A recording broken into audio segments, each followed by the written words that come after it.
Good morning, and welcome to the 37th annual Popcorn Forum and Convocation Series Symposium. Whew, got that out. We're celebrating humor and music all week, and it is my great pleasure this morning to introduce to you American humorist and writer Erma Bombeck. I love her. I was kind of surprised when I spoke to some of my students and they said that they had never read her, and that kind of made me sad.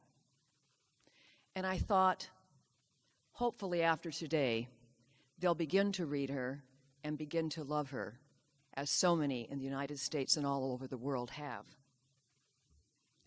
I think you'll love her because she's very much like all of us in this room. She connects with each and every one of us, particularly people here. You know, she was the first in her family to ever go to college and receive a college degree. She also took time off, and she stayed home to raise a family, to bring up her 3 children. And like most of you in here, she had her dreams. But while raising a family, she said, "I hid my dreams in the back of my mind. It was the only safe place in the house." And I love Erma Bombeck because she helped liberate women, but not in the way of the traditional feminists of the 1960s. She didn't belittle women for staying home to raise a family. Instead, she treated motherhood and raising a family as something important. Funny, a little crazy perhaps, but important. And so, ladies and gentlemen, would you please join me in welcoming our guest this morning, Erma Bombeck.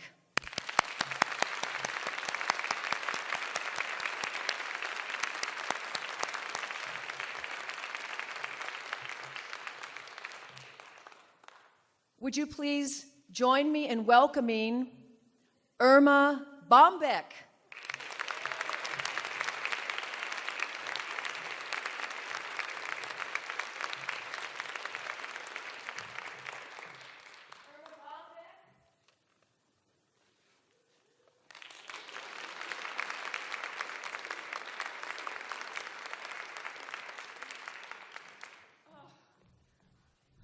I must apologize for that.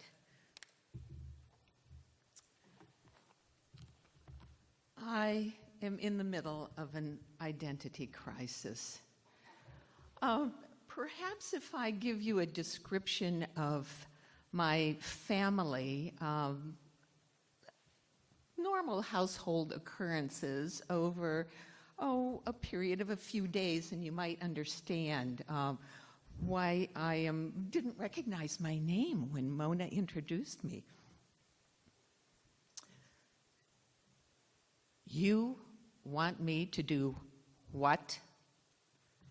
This is my husband speaking. You want me to pound a nail in that bare wall over there so that you can hang that picture? Well, yes. Now, what is it about a man in a bare wall and a wife approaching him with a nail and hammers that causes his legs to go weak and him to go catatonic when he's staring at that wall? Well, after much encouragement, I finally talked my husband into pounding that nail in the wall.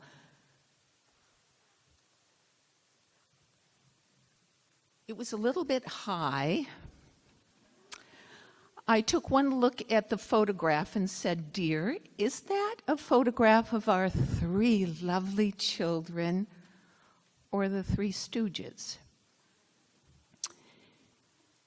I left for the kitchen. I thought it was about time to start dinner.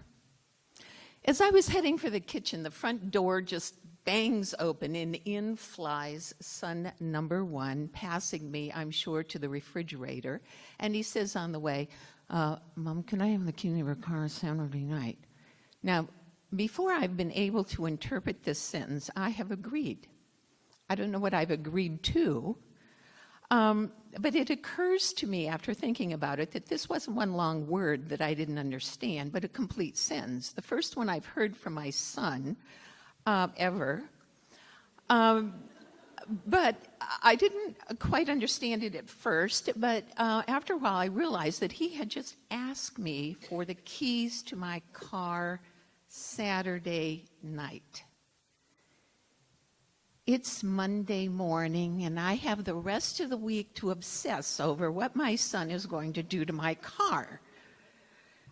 Will I get up Sunday morning to drive to church, open the car doors, and find a carpet full of crumbled potato chip crumbs, pizza slices half eaten, stuffed down between the car seats, smashed on the windows? Will that sticky substance on the dashboard, will that be klutzy me? Will that be soda pop? Do you imagine? You know something? I am beginning to understand my husband's obsession with the bare wall thing. As I'm puttering around the kitchen, the phone rings, and it's my mother. Hello, dear. Hi, Mom. I have this wonderful recipe for fruitcake. I know you're just going to love it. I have never in my life ever loved fruitcake. I have no plans to ever love fruitcake, but my mother is always trying to convince me that there is a recipe that I will enjoy. Now, while we're discussing fruitcake on the phone, son number two opens the bathroom door, peers around, and says, Mom, have you washed my gym clothes? Gym clothes. I remember sending him to school about 5 years ago with gym clothes that I haven't seen since. Now, I don't know what's so important that they be laundered now after 5 years, but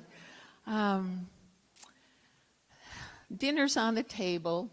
The day progresses. I take the dog out for a walk, and as I'm walking, I encounter my neighbor lady. Now, I don't have too much contact with this woman. She sees me out there, and she looks at me, kind of scrutinizes as if I should know who you are. But your name isn't coming to me kind of look. I think you've probably all seen it at one point or another. I'm not going to help her out. She stares at me, and finally she said, I remember you. You're the neighbor who used to carpool the kids to school on Tuesdays. Now, I'm totally amazed. She can't remember my name, but she can remember that I carpooled the kids to school. That was years ago. I will attend a parent-teacher conference in a couple of days where I will be referred to by the teachers as, oh, yes, you're Becky's or Matt's or Andy's mother. I will attend a function with my husband, Bill, on the weekend with his coworkers, and they will look at me and they will say, oh, I remember you. You're Bill Bombeck's wife. We've heard a lot about you. Now, I'm not so concerned about the fact that they call me Bill Bombeck's wife, but I am concerned about that we've heard a lot about you part. And then I'll take a trip down to the supermarket over the weekend to pick up a few groceries, and the clerk will say, that'll be $50, hun, because they think hun is an appropriate sobriquet for a woman of my age. I can't wait until they get my age.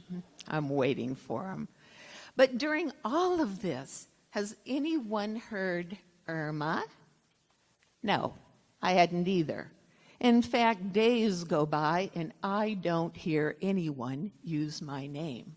In fact, the other day I walked into the bathroom, I stood in front of the mirror and I said, You are Erma Bombeck, and don't you forget it. But unfortunately, I do now and then. Now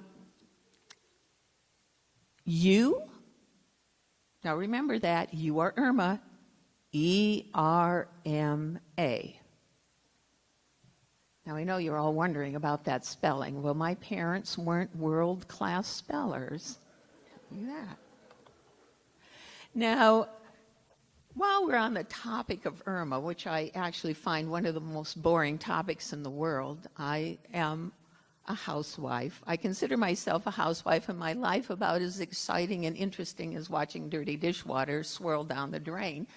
But I'll share a few facts with you about myself. I was born in the 20th century. I bet you thought I was going to tell you when I was born, right? Well, wrong. There are only two kinds of women who ever reveal their ages. Women under 20 who are so young they just don't give a darn. And women over 90 who are so old they don't give a darn either. And I'm past the first phase and I haven't reached the second one yet. So I'm keeping that age as much a secret as possible. I do remember World War II, however. My parents, Erma, my mother, and my father, Cassius, were working class people. I grew up in a working class neighborhood of Dayton. It was not a poor life, but not a rich one either. My father managed to put food on the table. He worked as a crane operator for the city of Dayton. And there was always enough money, though, for tap dancing lessons. My stepsister Thelma and I were hoofers. So that's what my mother wanted us to be, and we were just hot and heavy little hoofers. And in fact, it's a major disappointment to my mother that I make money writing books and that I didn't hoof my way to celebrity. But all of that ended when I was about 9 years old and my father died. We lost everything. We lost the house, we lost the furniture. My mother and I ended up moving in with my mother's parents and sundry relatives. I think it was during that part of my life that was the saddest part, the most difficult part. I retreated into reading and becoming a very good student. I loved reading Robert Benchley and James Thurber. I think I needed a little humor in my life at that time. As a matter of fact, my best friend was the school librarian. Now, folks, how sad is that?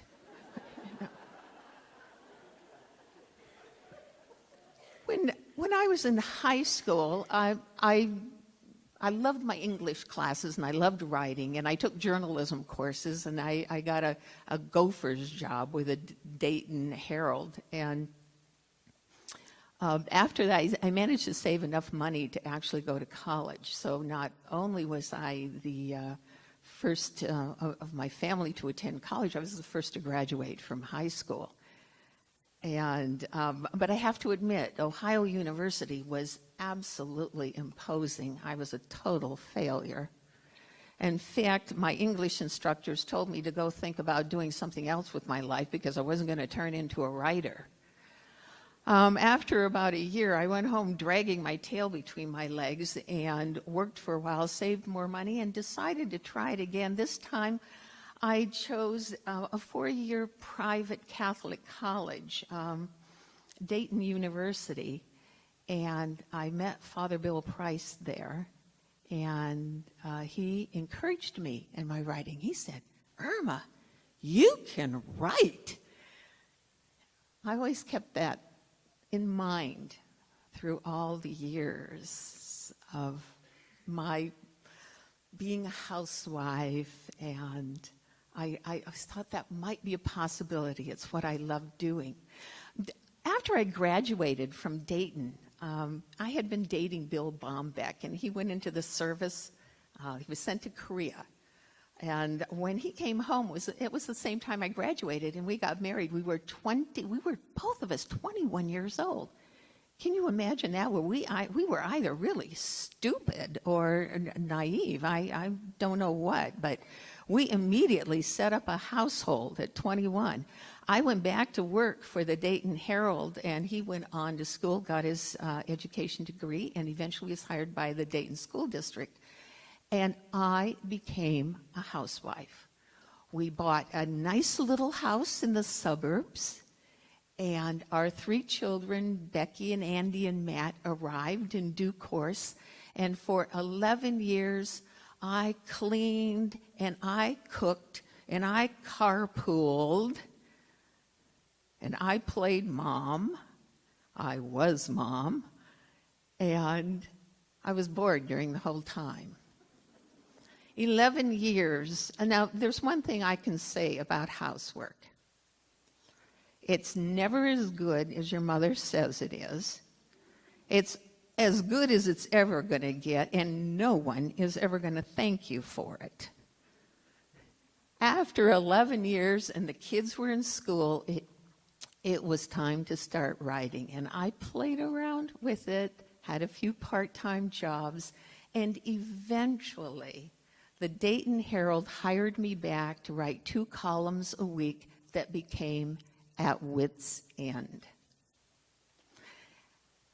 It was a great idea to put some of those columns together. It wasn't a great seller, but it started me thinking about writing books. And over my career, I have written 12 books. I was asked to take a spot on Good Morning America, so for about 11 years, I was one of the hosts on Good Morning America. So 3 of my books were bestsellers. You probably recognize the title, The Grass is Always Greener Over the Septic Tank, and If Life is a Bowl of Cherries, What Am I Doing in the Pits, and Aunt Irma's Coat book.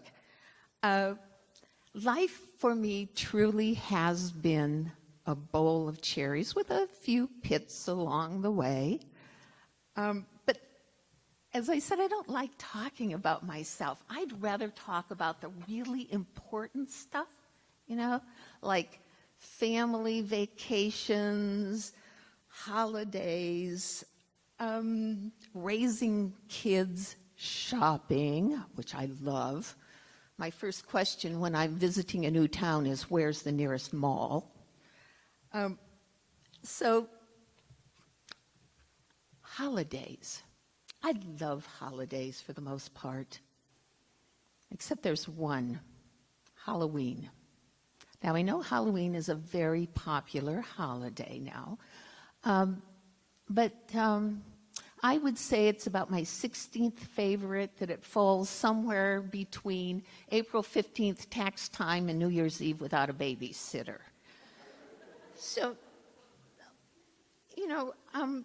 have you ever noticed that the later the night gets, the older the trick-or-treaters become? They're not wearing costumes, and usually they're quite aggressive. I mean, after 9 o'clock, I go to the front door with a bowl of candy in one hand and a baseball bat in the other. But when you live in the suburbs, Halloween is a full-scale invasion, and you better be prepared for it. Now,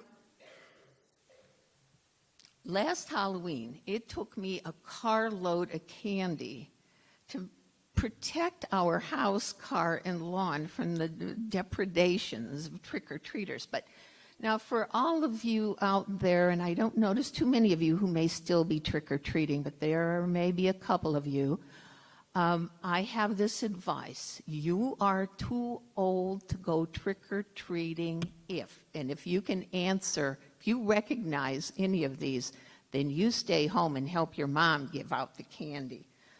You're too old to go trick-or-treating if you can drive yourself to the suburbs. Yeah.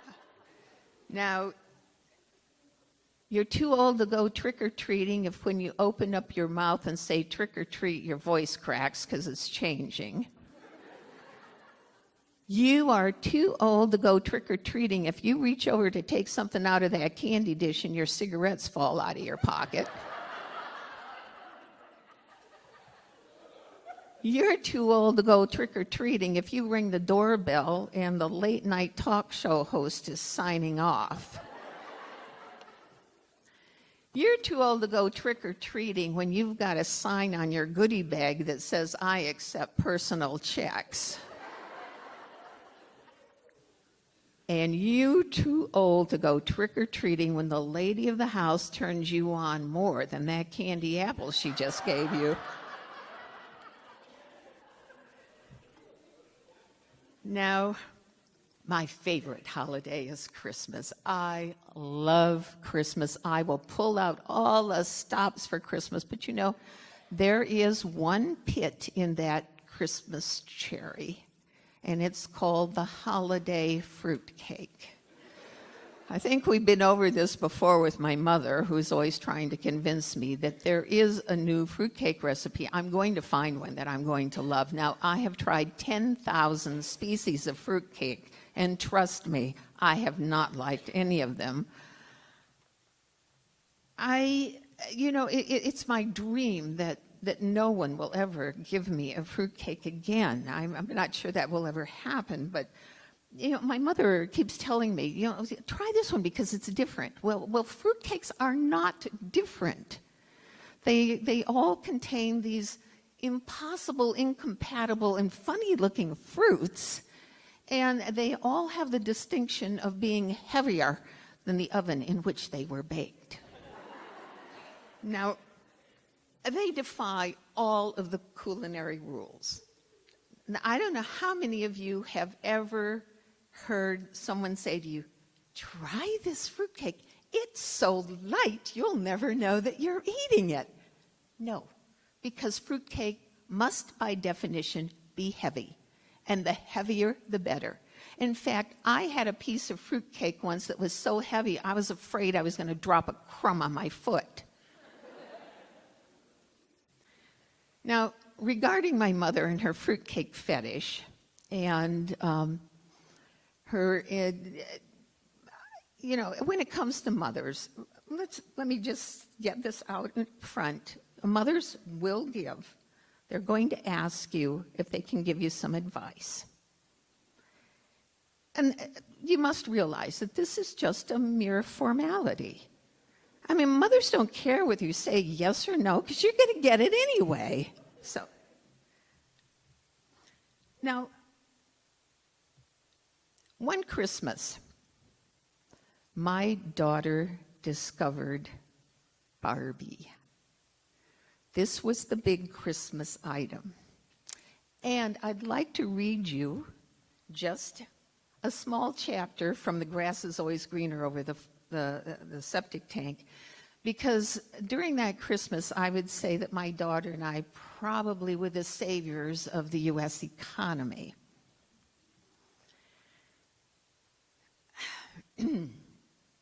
One Christmas, a pair of teenage dolls appeared, quite stacked, excuse the expression, among the baby dolls who burped, ate, cried, walked, and were as sexless as a stick of gum. My daughter picked up Barbie off the counter and exclaimed, "Look, Mommy, here's a doll that looks just like you." I checked out the 2.5-inch bust, the 3-inch hips, and the legs that looked like 2 filter tips without tobacco and said, "She looks just like she's whipped through puberty in 15 minutes. "I want her," my daughter whined. Barbie cost $5.98 in the buff, so we purchased a little dress, a pair of pumps, a bra, and a pair of briefs that came to $6.95. "Aren't we going to buy her a girdle?" she said. "Let's wait until she eats and sees if she needs one." If any of us believed for a moment that Barbie was going to be happy as a simple housewife, we were in for a surprise. Barbie was a swinger, and she needed the wardrobe to do it in. Within a week, she had 3 lounge outfits, $5.95 each, an entire pool ensemble, $4.95, 2 formals, $7.95 each, and a traveling suit, $6.95, and a skating outfit for $5. One afternoon, as I was on my hands and knees fishing Barbie's beach ball out of the sweeper bag, my daughter announced, "Barbie's lonely." "Terrific," I said. "Let's send her to Camp Pendleton along with her satin sheets." "I think," she said, "we ought to buy Ken." Now, there was something weird about Ken. I couldn't put my finger on it. He was a taller version of Barbie who came wearing a jock strap and a very insincere smile. He cost $5.98, and within a week, his wardrobe consisted of a tennis attire, $7.95, jumpsuit, $4.95, white tuxedo, $10.95, and a terry cloth robe at $3.95, plus a cardboard car at $12.95. As I explained to my husband, you don't expect them to sit around all night passing a beach ball back and forth, do you? These little freaks were draining our budget. But I bought some patterns and I sewed up a storm, creating all kinds of clothes by sitting at my sewing machine night and day. And then one day my daughter announced, Ken and Barbie are getting married. Well, it seemed reasonable. I mean, after all, they were thrown together in a shoebox day after day, and under the bed, and they were only human. What does this mean to me? I said. Well, Barbie has to have a wedding dress. That's $10.95. And a trousseau, $36.50. And Ken has to have a tuxedo. Well, he's got a tuxedo. What's wrong with the one he has? Well, it's a white tuxedo, and that's for dancing, not for marrying. Okay, and well, anything else? A wedding party. A what? We have to buy Midge and some more people so that they'll have guests at their wedding. Well, why don't you invite your other dolls? Well, would you want somebody at your wedding with bowed legs and wet diapers? Well, the wedding was the social event of the year. Our gift to them was a cardboard house that looked like the Hilton. It was months before the bills were all in and paid. But I figured the worst was over. Some families were on the blocks just starting with their first Barbie dolls, but all that was behind us now. And then one afternoon in the kitchen, my daughter says to me, "Guess what? Barbie's going to have a baby. You're going to be a grandmother." My eyes welled with self-pity. As I ticked off the needs, one naked doctor who plays golf on the weekend, 2 naked nurses who snorkel on weekends, 1 ambulance driver in the buff who skied, and an unclothed intern who, and it keeps going on, and so does Barbie. My gosh, how old is she anyway? My husband and I never took extended trips when we had children, and probably because I wasn't smart enough to know that you should only have as many children as there are backseat windows in a car. But my husband always told me, he said, "Now, when we get ready to leave, we need to close the house down, and you need to be as secretive about this as possible for security reasons. So I just recommend that you tell as few people as possible that we are leaving town." And so, these were the only people I told. Let me see, I told Tim, our paper boy, and he had to tell his manager, and he had to tell his sub. I told Ralph, our postman, who was saving our mail, but then he was going to post a notice on the post office bulletin board to ask for somebody to come and cut our grass while we were gone. And let me see, I told Helen, who has our house key, my aerobics class, an instructor, my hairdresser, and my dentist, yes. Yes, the entire waiting room at the kennel where we're having the dog boarded. Marge at the bank, who made out our traveler's checks, and then, Shirley at AAA, who routed our trip. The saleswoman at that, she helped me pick out the greatest swimsuit. And then there was this nice guy who sold me an extra piece of luggage. Let me see, the dry cleaners, the Little League coach and team. Sam, our druggist.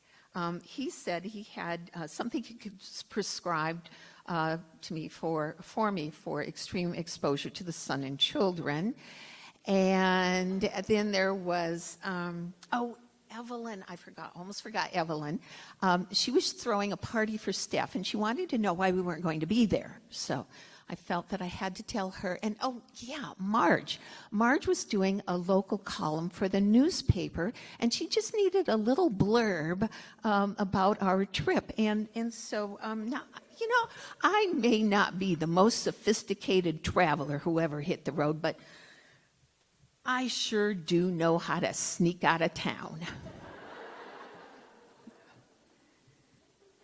And always when traveling, there's the packing thing. Now, I can honestly say that probably my husband and I come closest to separating when we're preparing for a vacation. I'd like to read just a short chapter from When You Look Like Your Passport Photo, It's Time to Go Home. And it's called Packing. One never realizes how different a husband and wife can be until they pack for a trip. My husband has obviously never heard of the old axiom for travelers: pack half the clothes you plan to take and twice the money. His bed is covered with apparel. If someone should just happen to award him the Nobel Peace Prize, he has the clothes for it. He has the wardrobe to parachute behind enemy lines dressed as a mercenary and clothes to commandeer a torpedo boat through a squall. If there is a bar mitzvah, 10-kilometer run, costume party, fire in the hotel, bowling tournament, Western cookout, rain for 40 days and 40 nights, he's ready. He can attend an underwater wedding or a mountain hike, change a tire, or christen a ship. He has clothes to barter for mules and guides in the Colombian jungle, as well as outfits for snorkeling, safaris, high teas, low ceilings, clothes for lounging, and clothes to leave behind as tips. He has an iron that weighs 13 ounces and folds into the size of a ballpoint pen. A hair dryer, a global clock that tells you the time where you're not, and he will never, ever have the right voltage to use any of them. He has a personal coffee pot, cassette player, and gym bag full of language cassettes. He carries Tom Clancy's latest 800-page hardcover novel, a pair of binoculars, a calculator that figures out what the U.S. dollar translates to, lead-laminated pouches to protect his film, a Swiss Army knife, and several rows of toilet tissue. He covers each of his shoes in a little bag as if he's gift wrapping them. And then, off to the side, is his stash of food. I mean, he has little pouches of food that, he clings to like they're diplomatic pouches, that he can't let go of. He has a supply of granola, beef jerky, candy bars, crackers, dried soups. I don't know how to tell this man that London is not a third world city. I, on the other hand, have taken the advice of Sylvia's suitcase, a packing expert who appeared one day on Sally Jesse Raphael. Sylvia said that if you had planned carefully, you could make 135 combinations out of a 12-piece wardrobe and be well-dressed for 3 weeks. Stacked neatly on my bed is my ensemble: a basic dress, reversible skirt, slacks, blouse, jacket, shorts, t-shirt, vest, 2 scarves, cap with a bill, and jumpsuit for airline travel, plus underwear and a few toiletries. Now, when my husband's baggage is stacked by the door, it will look like the road company of Les Miserables. Just before I zipped my single overnighter suitcase, he said to me, "By the way, do you have room for my tripod?"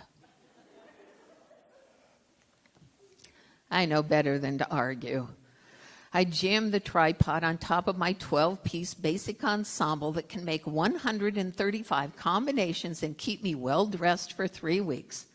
I snap my suitcase shut, lock it, and sit down on the bed to wait. We are scheduled to leave for Europe in 2 weeks.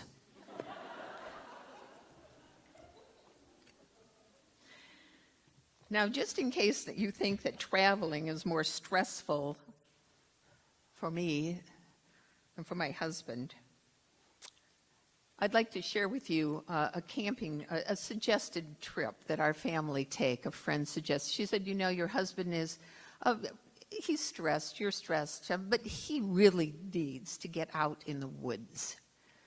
Men need to commune with nature. That's the only thing that ever seems to relax them. Yeah, what did she know? Listen, after 3 days in the wilderness, my husband had rotated the tires, mended 3 water mattresses, built a bridge, filled 8 snow control barrels with cinders, devised a sophisticated system for desanding each one of us before we ever entered the tent. He wrote a letter to the local editor, read the lantern warranty out loud to all of us, organized a ball team, alphabetized all of my staple goods, painted the word gas, G-A-S, on all the gas cans, and hung our meat from a tree so that the bears couldn't get it. Well, we couldn't either. After that experience, I told him, I said, "Face it, Bunky, we are incompatible." "I don't know why you say that," he said. "I am a fun-loving, irrepressible, impetuous Zelda.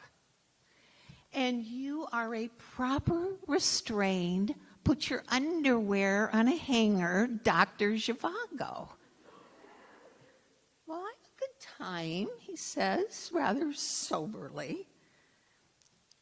I said to him, "Do you know I'm the only woman who wakes up on New Year's Day with nothing to regret from the evening before?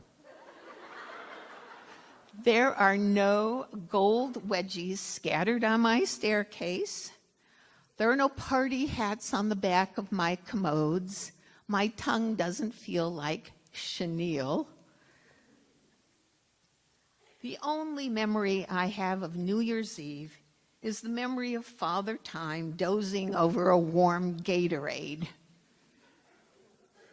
I have had more stimulating evenings picking out Tupperware."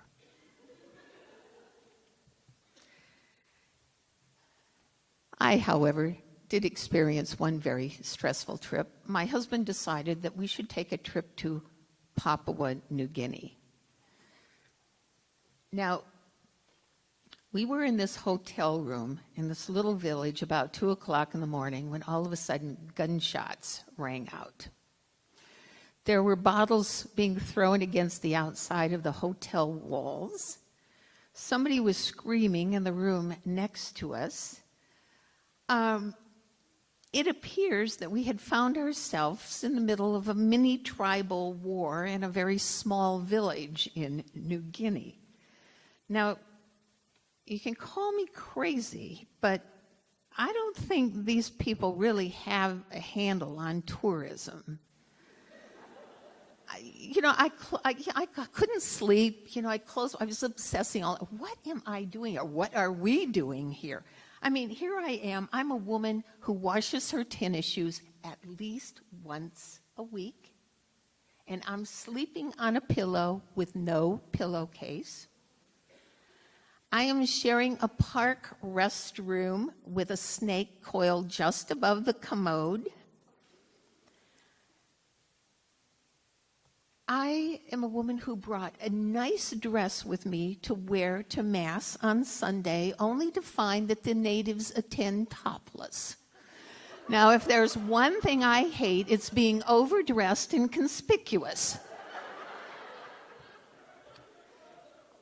Now, I know vacations sound just great on paper, but the truth is that if you do them right, they are really hard work.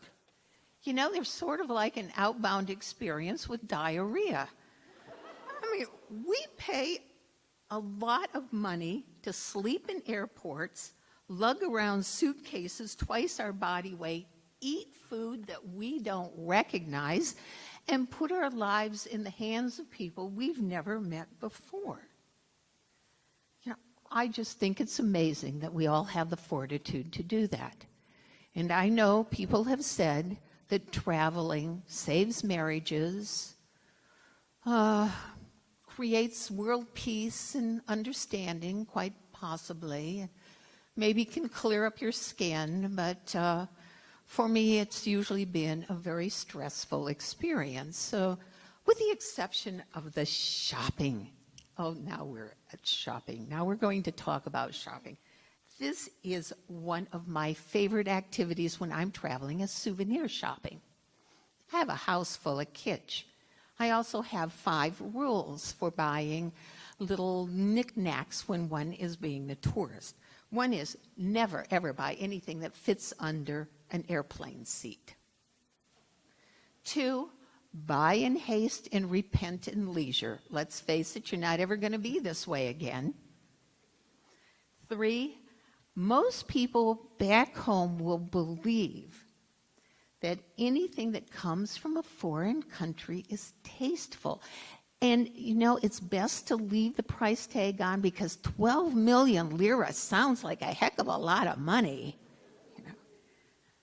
Never buy clothes in a country where women wear overcoats and babushkas.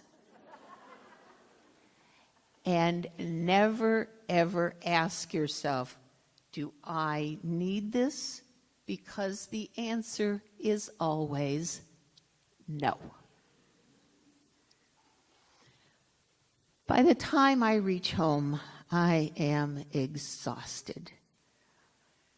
I'm almost ready to resume the task of raising our 3 kids. You know, I suspect if someone took a poll of children about why their parents had them, that 12% of the children would say well, they got bored watching television. 26% would say, I think it's a 4-H project that got a bit out of hand. And 62% would swear that the only reason adults had children was that they needed someone to do the dishes. Now, I don't know whether any of you parents have noticed this, but there is something about a bathroom that acts as a child magnet. You know, one day there was total silence in the house. I went to the bathroom door and said, "What are you doing in there?" And 3 little voices said, "Nothing." And then all of a sudden, I heard the dog yowling, water running under the door, one of the siblings begging for mercy, a sound that sounded like 10,000 camels stopping their feet in place.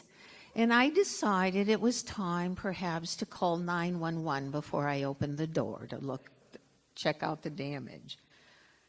You know, I swear, there is a mystique about the bathroom, and it occurs right at birth. You know, I think immediately when a child is born, there's a little inner voice that says, as soon as you can walk or crawl, Bippy, you can go into the bathroom and throw your shoes in the toilet. Now, what are shoes, says the child. Well, those things that you keep taking off your feet all the time. And what's the toilet? It's that thing you keep throwing your shoes into all of the time. You know, I have spent the best years of my life sitting in this dreary steam bath of a bathroom in our house, trying to train one of my children to a toilet seat. Now, I wish I had a dime for every day I put a kid on the throne, sat on the edge of the bathtub, and described the water scenes from Deliverance. You know, sometimes I threaten them with a hole in their bicycle seat and a liner in their tux at the prom.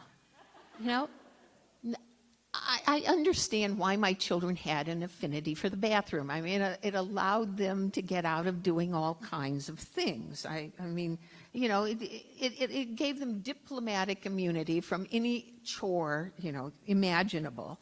I would say, where's your brother? I want him to help me carry the groceries in from the car. He's in the bathroom. Hurry up, or you're going to miss your school bus and I'll have to drive you to school. I'm in the bathroom. Are you in bed? I'm in the bathroom. Could you let the dog out? I'm in the bathroom.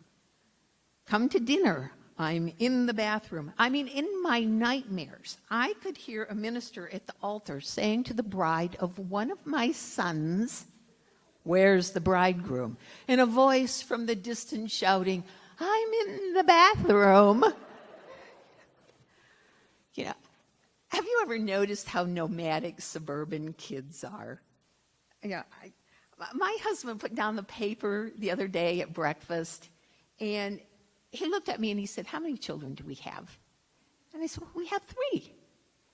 And he said, "Then why has there been 4 kids at this breakfast table and at dinner every night for," he says, "for ages?"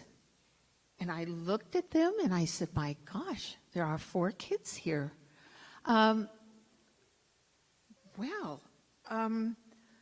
Which one? Well, now I know that one's ours because his eyes look like yours, Bill, and I know the daughter is ours because she has my coloring, but I swear the other 2 could have been phoned in.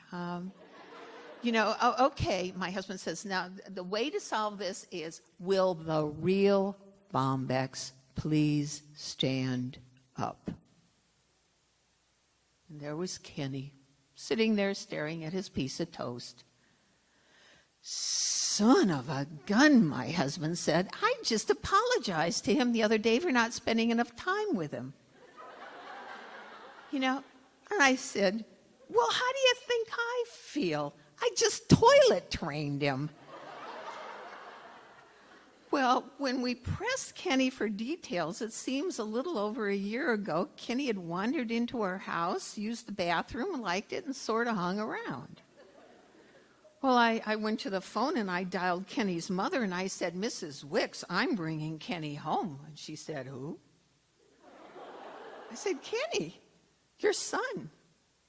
"Well, has he been acting up again?" I said, No, we just feel that Kenny has been with us too long." No, why do you say that?" She says. "Well, it's because my husband and I postponed our vacation because we couldn't find anyone to sit with him." Well, when I visited Mrs. Wick, I couldn't help but feel a twinge of guilt. I watched her bustle around with her brood of children. No wonder she hadn't missed Kenny. The house was just crawling with kids. Now, I heard Mrs. Wick say to one of them, "Roger," says, "sit down, I've had it with you. You tease the younger kids, you hog all the toys, you refuse to take naps. You know, Mr. Wick and I had a long talk about you last night, and if you don't shape up, we're going to send you home." Whew. I was beginning to feel less guilty. All of these children weren't hers. And I said,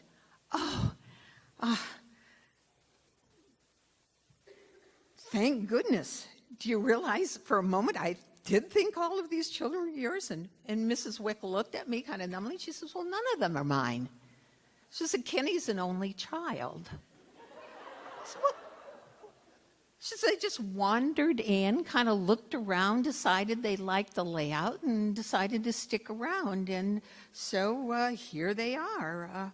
Well, I said, then, well, how did you know where Kenny was? I asked, and she said, I saw him pictured with your family on your Christmas card.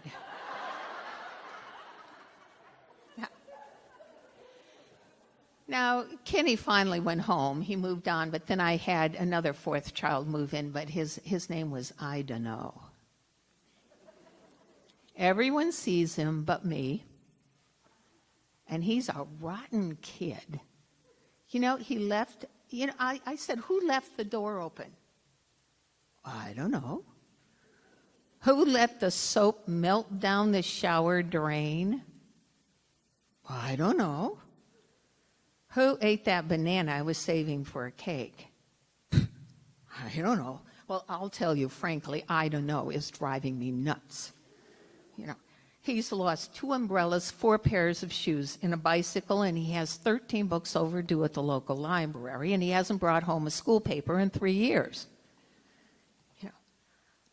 One day, the phone rang. I heard it. I was out at the mailbox. I ran into the house, cut my leg, tore off a fingernail just as my son was hanging up, and I said, who was that? And he said, I don't know. He hung up. When I told my neighbor about this, she said, cheer up. I've had an invisible child for years, too. His name is Nobody. Is he rotten? Well, he makes Dennis the Menace look like a statue. He tears up the paper before anyone gets to read it. He leaves doors open. He's broken dishes in the house. Why, one day when I was driving the carpool, he nearly knocked me senseless with a ball bat. I said, well, I don't know. I think I don't know is worse. He left 13 lights burning the other night in the house. Then I don't think I can stand it much longer. Well, this morning at breakfast, I said to my husband, who wants liver for dinner this evening? And he looked up and he said, I don't care. Well, that can only mean one thing to me. I don't know, has a brother.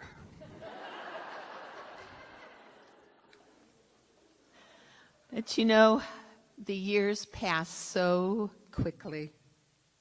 And before you know it, the I don't knows and the nobodies and the I don't cares and all the kids have left home. And they have apartments of their own. Now, you parents of on your own adolescents, please heed this advice. Don't visit them unless you have a nitroglycerin tablet handy to put under your tongue. Now, it is possible, I maintain, to have a rapport with your children even when you know where the dog eats its food and why that carton of milk is sitting on the back of the commode. But my advice is give them 6 weeks' notice before visiting, and don't ever ask to see that $200 Afghan you bought in Ireland for them, because unless you're prepared to see it after they've washed it in hot water, tossed it in the dryer, and are now using it as a coaster. Now, and always resist the temptation to bring their apartment up to health standards. It will only cause you pain. And when you've returned in a few months, you'll find the place looking the same as it looked before you ever got there and cleaned it up the last time. Now, I know a lot of parents are very discouraged, when they visit their children. They look at their surroundings, and I know I am discouraged also, but there's one thing that keeps me going and should keep all of those other parents going too. It's the knowledge that one day they will also have children. I would like to leave the women in this audience with just a few words of wisdom. If a man watches 16 consecutive quarters of football, he can be declared legally dead. And I have a wonderful idea on how to end all the wars in the world. Just simply let men ask for directions on how to get to them. Thank you for being such a lovely audience.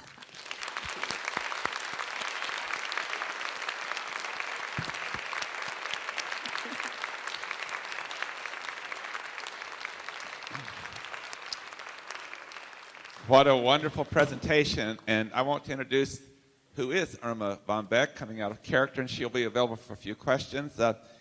This is, and guess what she does for a living? She's a librarian. I would like to introduce Denise Clark, please.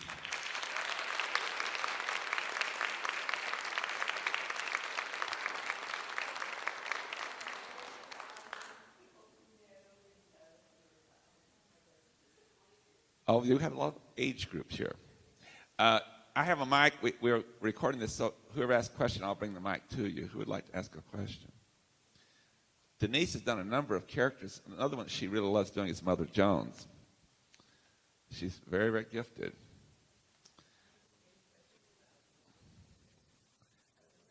I think they're afraid of your humor. I'll start us off then, but one of the things about the Chautauqua that's really important, and Denise Clark is a remarkable lady, and she is extremely informed. She reads consistently, and I would like for her to tell you, you'll have to go back to the mic because of the recording. Denise Gibbons, she's done not only this character, but Mother Jones, and she's done a fictitious character, and I had her do one time that she really disliked doing. I had her do a queen. Queen. She said, that's not my style. But Denise, give them some idea how you prepare and how many weeks and months and hours go into doing one of these characters. Well, to tell you the truth, I went back and I reread several of Erma Bombeck's works. And I'd remembered reading them in the 70s in particular, and especially The Grass is Always Greener Over the Septic Tank, and If Life is a Bowl of Cherries, What Am I Doing in the Pits, and Aunt Irma's Coat Book. And then the book she wrote that was an interview with cancer children fighting cancer called I Want to Grow Up, I Want to Grow Hair, and I Want to Go to Boise. And so, and I'd forgotten how dear I found this woman, how delightful her humor. It's very domestic humor. She was very much a mom. She always said, I am a mother first, a wife and a mother first, and a writer and a second. So I did a lot of rereading. There's a wonderful website. Dayton University has an Erma Bombeck museum, and also a video out on Erma, which is Erma Bombeck, A Legacy in Humor, which will be available in the library for anyone who would like to check it out. It was a wonderful resource. I think I had the most fun reading, less fun putting it together because there was so much material to draw from. It was very difficult for me to compile it and pick the pieces that really spoke to me. And then I am a librarian. I'm not a performer. I am intensely nervous in front of crowds of people. So this is probably my least favorite part of doing the research. Actually, you were listed in the paper this morning as an actress. I know, and right. But that's why when I made that mention, my best friend, and she did say this, my best friend when I was in school was a librarian. I said, how sad is that? I was actually making fun of myself, and those of you who know that I'm a librarian probably. Another tidbit about Denise, she's such a great, great friend, and I don't believe I know anyone that reads as much as she does, and so her breadth of knowledge is incredible. And I send my students to her all the time when they have to look anything up because she knows where it is. And I have known Denise ever since she got here, and I had known her for 16 years in which I had gone to her and asked her, there's a book I'm looking for, and I never did go to her that she didn't know the book. She'd either already ordered it for the library, or she had read it, or she'd read a critique on it. And I said, before I die, I'd like to go to her one time and talk about a book that she doesn't know. And I was getting very discouraged until last year. And I went to her last year, and she was sitting at a computer, and I mentioned the book. In fact, it just arrived on the bestseller list. And I mentioned the book, and I knew I had won. She looked straight ahead at the computer, and she doesn't respond like she usually does. And she started typing a little bit, and she said, I don't believe I know about that book. And so I've been telling all my classes, Denise knows everything, but there's one thing she didn't know. Charlie's War. She's remarkable, and she showed it today. Anyone else have a question? You know, if not, I would just like to talk a little bit about Erma's ending.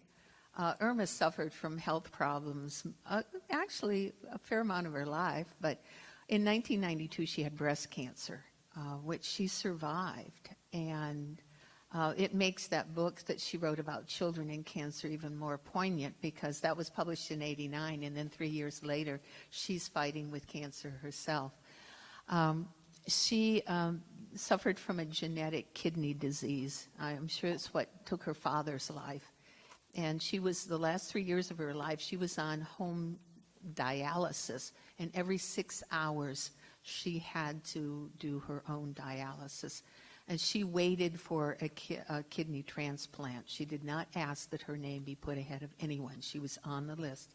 And she, of course, died in 1996 at the age of 69. She was not an old woman from complications from that surgery.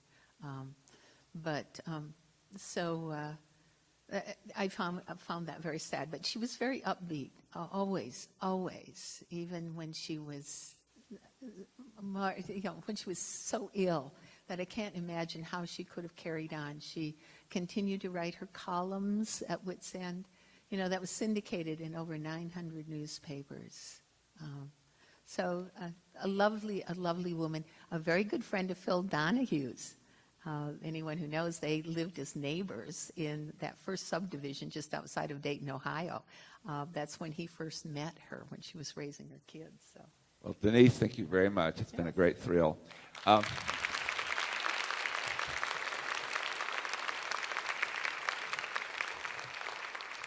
Just before you leave, we do have at 1 o'clock, not here, but over in the top floor of the Student Union building, a wonderful musical group from North College, and I've heard them. They're just really excited about